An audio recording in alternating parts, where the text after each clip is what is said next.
మీ ఇంట్లో రోజు వాడే టాటా సాల్ట్ వెనుకున్న కంపెనీ విలువెంతో తెలుసా? 1,10,000 కోట్లకు పైగానే. మన కిచెన్ లో ఉండే ఈ చిన్న ఉప్పు ప్యాకెట్ వెనుక 1,00,000 కోట్లకు పైగా ఉన్న బిజినెస్ సామ్రాజ్యం ఉంది. మనకు టాటా సాల్ట్ అంటే ఉప్పు, కానీ భారతీయ మార్కెట్ లో టాటా సాల్ట్ అంటే ఒక నమ్మకం, ప్యూరిటీ, దేశ్ కా నమ్మక్ అనే బ్రాండ్ శక్తి. హలో ఆల్, నేను మీ Nag, CEO of Suman TV business. ఈ టాటా సాల్ట్ వెనుకున్న కంపెనీ టాటా కన్స్యూమర్ ప్రొడక్ట్స్. ఈ కంపెనీకి పాత చరిత్ర కూడా ఉంది. ఇది మొదట 1962లో టాటా ఫెన్లేగా ప్రారంభమై తర్వాత కాలక్రమేణా పెద్ద కన్స్యూమర్ ప్రొడక్ట్ కంపెనీగా మారింది. తర్వాత tea, salt, packaged foods, beverages, pulses, spices ఇలా కేటగిరీ తర్వాత కేటగిరీ బిల్డ్ చేసుకుంటూ ఇప్పుడు ఇండియాలో ఒక పెద్ద FMCG పవర్ హౌస్ గా ఎదిగింది. ఇప్పుడు Tata consumer products market value సుమారు 1.10 లక్షల కోట్లు. వార్షిక రెవెన్యూ 20,290 కోట్లకు పైగా దాటింది. అంటే మనం రోజు వంటలో చేస్తున్న ఒక సాధారణ ఉప్పు వెనుక ఇంత పెద్ద కంపెనీ నిలబడి ఉంది. కానీ టాటా సాల్ట్ గెలిచింది కేవలం ఉప్పు అమ్మి కాదు. ఒకప్పుడు భారతదేశంలో చాలా చోట్ల లూజ్ సాల్ట్, అన్బ్రాండెడ్ సాల్ట్ చాలా ఎక్కువగా ఉండేది. అప్పుడు టాటా ఒక పెద్ద విషయం అర్థం చేసుకుంది. ఉప్పు అందరూ అమ్మగలరు, కానీ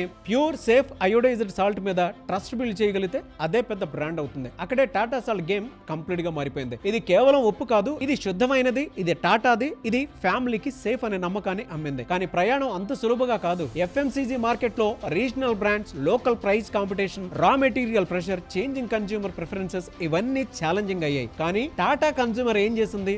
ఒకే ప్లెయిన్ సాల్ట్ మీద ఆగిపోలేదు. Iodised salt, rock salt, low sodium salt, premium salt ఇలా కొత్త వేరియంట్స్ తీసుకొని వచ్చింది. అలాగే డిస్ట్రిబ్యూషన్ కూడా పెంచింది. రీటైల్ రీచ్ బలపరిచింది. ఇన్నోవేషన్ మీద ఫోకస్ పెట్టింది. ఫైనాన్షియల్ ఇయర్ 26 లో salt business double digit growth చూపించింది. ఇప్పుడు ప్రతి బిజినెస్ మ్యాన్ ఇక్కడ నేర్చుకోవాల్సింది ఒకటే: కామన్ ప్రోడక్ట్ అమ్మడం ప్రాబ్లం కాదు, కానీ కామన్ ప్రోడక్ట్ ని ట్రస్ట్ బ్రాండ్ గా మార్చడం గేమ్ చేంజర్. టాటా సాల్ట్ మనకు చెప్పే అతిపెద్ద లెసన్ ఇదే. ప్రోడక్ట్ ఎంత సాధారణమైందైనా పర్లేదు, దానికి క్వాలిటీ, ట్రస్ట్, కన్సిస్టెన్సీ అటాచ్ చేస్తే ఆ చిన్న ఉప్పు ప్యాకెట్ కూడా 1,00,000 కోట్ల కంపెనీ నిర్మించవచ్చు. కాబట్టి టాటా సాల్ట్ మనం నేర్చుకోవాల్సింది, టాటా సాల్ట్ ఉప్పు మాత్రమే అమ్మలేదు, ప్యూరిటీ మీద ట్రస్ట్ అమ్మింది. అందుకే ఇంత పెద్దదైంది. రెండోది, కమోడిటీని బ్రాండ్ గా మార్చగలిగితే అదే పెద్ద బిజినెస్ రహస్యం. మూడోది, చిన్న ప్యాకెట్ కామన్ ప్రోడక్ట్ కానీ అన్కామన్ ట్రస్ట్. అదే టాటా సాల్ట్ సక్సెస్ సీక్రెట్. ఇదే ఫార్మాట్ లో ఇప్పుడు చెప్పండి, మీ బిజినెస్ కి కన్సిస్టెన్సీ అండ్ కామన్ ట్రస్ట్ అనేది ఆడియన్స్ లో ఉందా? ఉంటే కింద కామెంట్ బాక్స్ లో yes అని టైప్ చేయండి. సో ప్రతి బిజినెస్ ఓనర్ ఇక్కడ ఖచ్చితంగా గమనించాల్సినటువంటి ఒక విషయం: బిజినెస్ మ్యాన్ బాగుంటే దేశ ఆర్థిక వ్యవస్థ బాగుంటుంది, లక్షల మందికి ఉద్యోగాలు ఉంటాయి. అలాంటి బిజినెస్ మ్యాన్ ను మరింత స్ట్రాంగ్ గా చేయడమే సుమన్ టీవీ ఏకైక లక్ష్యం.